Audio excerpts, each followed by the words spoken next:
कि अरे भाई कन्हैया में इतना सारा बल कहाँ से आ गया। अभी तक तो इसको हम खेल खेल में हरा देते थे और इसके पीठ पर बैठ करके घूमते रहते थे। क्यों कन्हैया तेरे में इतना बल कहाँ से आया, पहले बता दो। कन्हैया बोले कि हमारे पास एक मंत्र है। कौन सा मंत्र है? बोले कि हमारे पास ऐसा मंत्र है कि हम मंत्र पढ़ते हैं, जो तुम लोगों के पास शक्ति है वह शक्ति हमारे पास आ गई है। इसलिए हमने गिरिराज महाराज को धारण कर लिए। एक वो मधुमंगल बोला, रे कन्हैया दारी के तू तो बता, अभी तक तो माखन मिश्री चुरा चुरा करके खाता था और अब तू बता हम सबके बल को भी छीनने लगा, उनको भी चुराने लगा। श्याम सुंदर मन में कहते कि मैं क्या कहूं इन गोपालकों से कि मैं गिरिराज महाराज को कैसे धारण किया।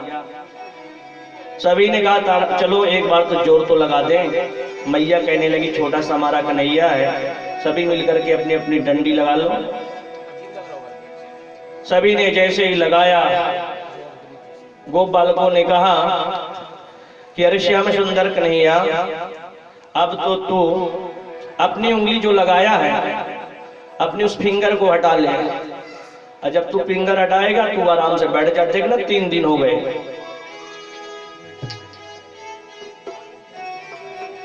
तो कन्हैया कहते हैं कि रहने दो अपनी अपनी लाठी, तुम्हारी लाठी में गिरिराज नहीं रुकने वाले हैं। श्री दामा बोला, अरे कन्हैया तू छोड़ दे, हम पर भी भरोसा कुछ कर। बोले ठीक है, तुम पर हम भरोसा करते हैं, लगा लो अपनी अपनी लाठी को। सभी ने लगा लिए।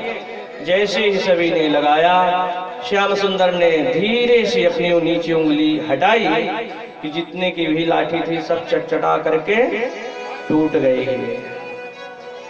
श्री दामा बोला, रे कन्हैया रोक रोक रोक, इसे रोक, ये तो हम सब ऊपर ही आ जाएगा। सभी मन में विचार कर रहे हैं कहां से इनके पास पराक्रम, कहां से इतना बल आया श्याम सुंदर के पास। इंद्र ने 7 दिनों तक निरंतर ब्रजमंडल में बड़ी भयंकर बारिश करी। यहाँ तो अभी 1 घंटे भी नहीं हुई। पूर प्रेम से बोलो श्री राधे। 7 दिनों तक। गिरिराज महाराज कितने हैं? 7 कोस के हैं।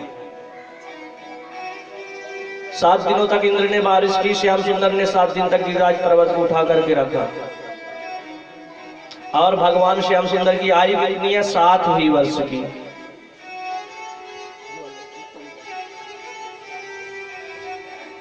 श्याम सुंदर कहते हैं, कछु माखन को बल बढ़ो, कछु गोपन करे सहायो,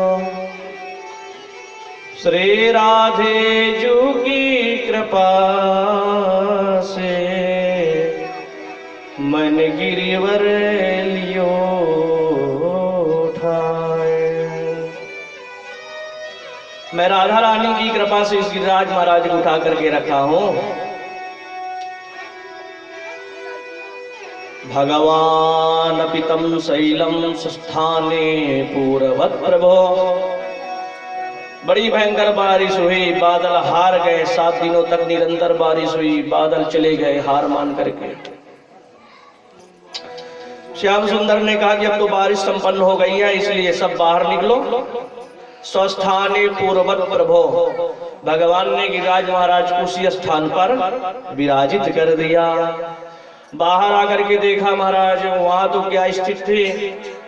श्री सुखदेव जी महाराज कहते हैं, हे राजन परीक्षित, 7 दिन 7 रात्रि पर्यंत बारिश हुई, लेकिन उस ब्रजमंडल में धूल ही उड़ती हुई नजर आई।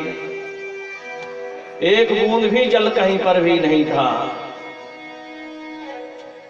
राजा परीक्षित ने प्रश्न किया, प्रभु ये कैसे?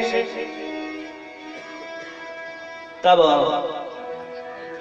शुकाचार्य जी महाराज कहते हैं, राजन, भगवान ने सुदर्शन चक्र को अंदर आदेश दिया था कि जितना भी जल गिरिराज महाराज के अंदर प्रवेश हो वह सब जल को तुम सुखा देना। लेकिन बाहर बोले अगस्त ऋषि को लगा दिए थे कि अगस्त ऋषि ही संपूर्ण जल को पान कर सकते हैं। इनकी पहले की कथा अगस्त ऋषि की। त्रेता में जनक नंदिनी जानकी जी सुंदर भोजन